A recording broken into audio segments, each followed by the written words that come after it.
So before we jump right into the story, let's talk a little bit more about Nike. Nike is easily one of the largest and most recognizable brands in the world. Nike was founded by Phil Knight in 1964, and its headquarters are located in Beaverton, Oregon. Nike is engaged in the development, design, manufacturing, and worldwide marketing and sales of shoes, apparel, equipment, and accessories. You name it. Nike is the world's largest supplier of athletic shoes and apparel. Nike ranked number 89 in the 2018 Fortune 500 list of the U.S. corporations. Nike's mission statement states that what drives them is to do everything possible to expand human potential. Nike is innovative and their brand is very well known, along with their extremely popular slogan, "Just do it." Okay, so you may be wondering why Nike is our topic for today. And the reason is because although Nike is famous for their legendary slogan, "Just do it," they managed to not do anything about the issues plaguing their women at Nike's headquarters. The victims compared Nike's toxic work environment to a frat house. Female workers at Nike were subjected to emails about their breasts, board meetings that ended in strip clubs, unwanted sexual advances, and many other offenses. When the women involved reported these things to HR, they claimed that the male executives protected each other and that nothing was resolved. So here's what happened. Since the women saw little to nothing being done, they decided to take matters into their own hands. They began to monitor and ask whether any of their female co-workers had also been a victim of sexual harassment or gender discrimination. After documenting their findings, they reported them to CEO of Nike, Mark Parker, on March 5th, 2017. Here's a clip from ABC Good Morning America talking a little bit more about it. George, this was a revolt here inside of Nike. The women inside alleging they were passed over for promotions, excluded, marginalized, and sexually harassed. They say they went to HR with these claims, but didn't see any real changes. So they banded together, circulated a secret survey that detailed the damage, then delivered those results to their CEO. And what happened next will surprise you. Nike, the largest sports footwear and apparel brand in the world, sells about $36 billion worth of goods annually. And the company does it with the help of some of the most famous female athletes in the world. But this morning, Nike is battling allegations of sexual harassment and gender discrimination. This action led to at least 6 of Nike's top male executives either being terminated or resigning due to the allegations, including Vice President of Nike's Diversity and Inclusions, Antoine Andrews, along with the President of Nike, Trevor Edwards. Due to this, Nike faced charges of sexual harassment and gender discrimination. In response, Nike has begun a comprehensive review of its human resources operations, along with making management training mandatory and revising many of its internal reporting procedures. We decided to catch up with some students and ask their opinions on the subject.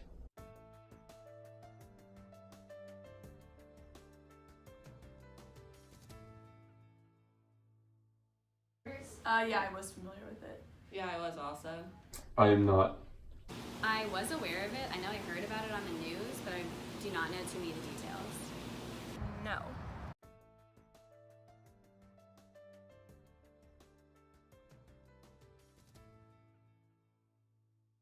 I would definitely feel very uncomfortable with this situation just because it shows that women are not valued equally, which I do have a problem with, and it would also just show me that it's not a safe workplace, so I would probably start looking elsewhere just because I want to feel safe in my workplace and I want to feel that the companies I'm involved with are concerned with women's rights and just women's safety. I think personally I would be upset because I feel like the whole purpose of being in a job opportunity is that everybody has the same opportunities, and so to be disadvantaged like that in a workforce especially would upset me, and I think every woman can agree with that. Yeah, and I think it would be very uncomfortable in order to get work done when you're being harassed in your workspace. I would be very disappointed if I was involved in an organization that created such a toxic environment for women.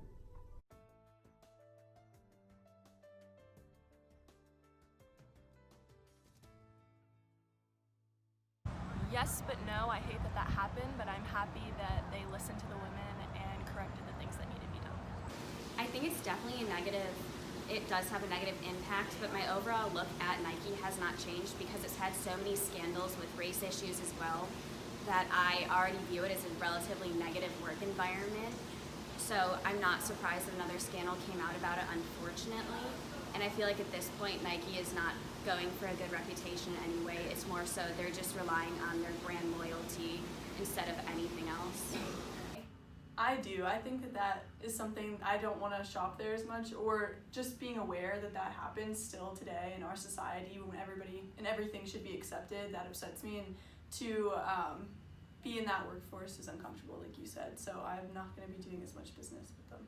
I think that's also my opinion, but I think because of the brand, like I'm wearing a Nike hat right now, but because of the brand and like their quality, I think it could it stop me from shopping there, but like I also think that it won't as much. Like I'll Just go being aware shop too, there. I Like think. being aware of the Yeah. situation, it like can stop me from like someone shopping there.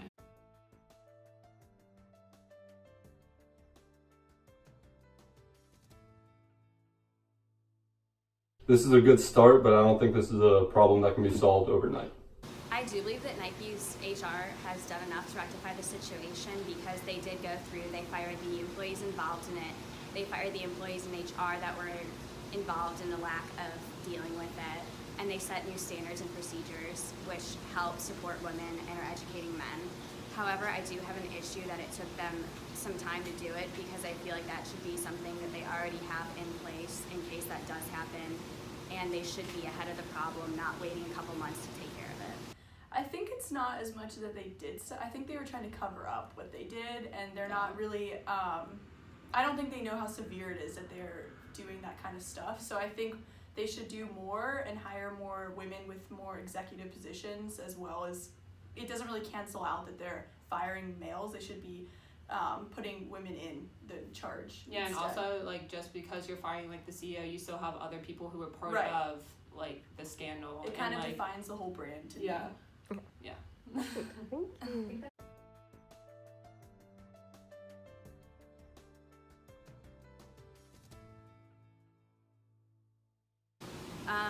I'm not entirely sure of their procedures right now, but I do believe that if they are taking care of it on a case-by-case basis, they're always going to be behind, which will be an issue. I think they need to predict issues and then come up with procedures to prevent them instead of dealing with it after the fact.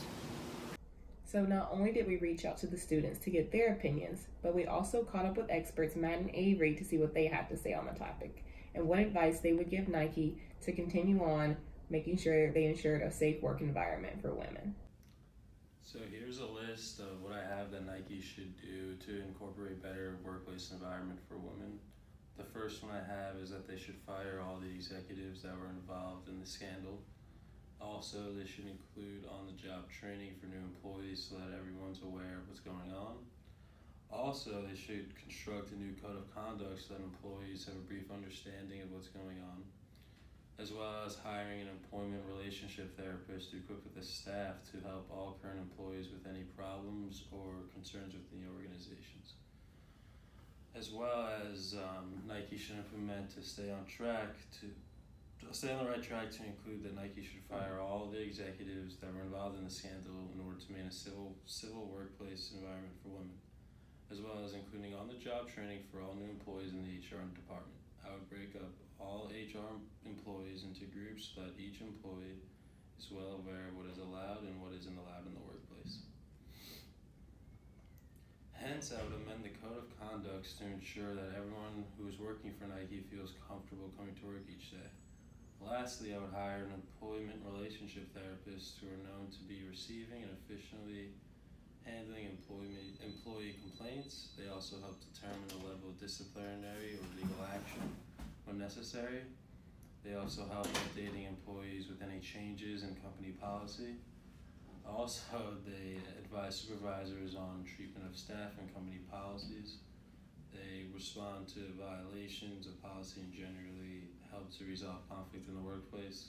So I think hiring an employment relationship therapist would help Nike and to benefit their success and to prosper and to be a stronger company within.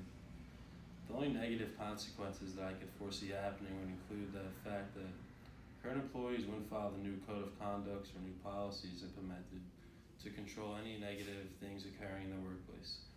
Nike has started it in the right direction, but I think implementing these new policies would be beneficial to Nike's success in the future. Nike's new HR department that they've hired needs to be really committed to not letting something like this happen again. Most of the issues that happened stemmed from HR completely ignoring what women were saying men were doing due to favoritism and sexism, honestly. If the new HR that they've gotten into the system doesn't commit to doing it a new way, the same thing's gonna happen and Nike's gonna find themselves in the same boat over and over again. One of the main purposes of HR is to make sure that people feel safe and comfortable at work. And if they're not doing that, then there's no point in having it in the first place. And Nike's just wasting their time saying that they're gonna change something when they really aren't. I think that firing all the executives involved was a really good move. But again, if the new executives do not do something different, nothing's gonna change. As you know, this is not a new issue. This is something that's been happening for a really long time, but with the Me Too movement in Hollywood and with other things happening in other organizations, such as the Uber scandal, it's really given women a voice and a motivation and the courage to speak out about stuff that's happening to them at work. And I think that's something that we should continue and we should encourage. I think a good way of encouraging that would be to continue to implement more anonymous surveys. I don't think it should ever have to come down to an anonymous survey, but since that is what helped us discover this in the first place, I think that implementing more of them more regularly would help us catch more things and more injustice quicker, rather than having to wait and have it fester and just get worse and worse and worse. Preventative measures is key. We can't have organizations continue to do what Nike did and just let this get totally out of hand and people get really offended and really hurt by their workspace before they do anything about it. People need to learn from Nike and review their HR departments and their HR procedures and their executive procedures before any of this happens. And I think that if organizations start to do that, people will have a more safe, a more productive, and a less threatening environment to work in. Quick thank you to Matt and Avery for taking the time out to talk with us today. Hopefully Nike does incorporate some of y'all's ideas into their everyday work environment and operations. Sadly, this isn't the first time we've seen something like this happen. Many organizations have had this issue in the past. This coming to light not too long after the Me Too movement struck Hollywood, along with the Uber scandal. Looking forward, I do hope that the steps Nike are taking to resolve the issue does make a long-standing impact on the company and its employees, along with maybe influencing other companies to make some of the same changes. Unfortunately, that's all we have time for today, but be sure to tune in tomorrow here at WTNA.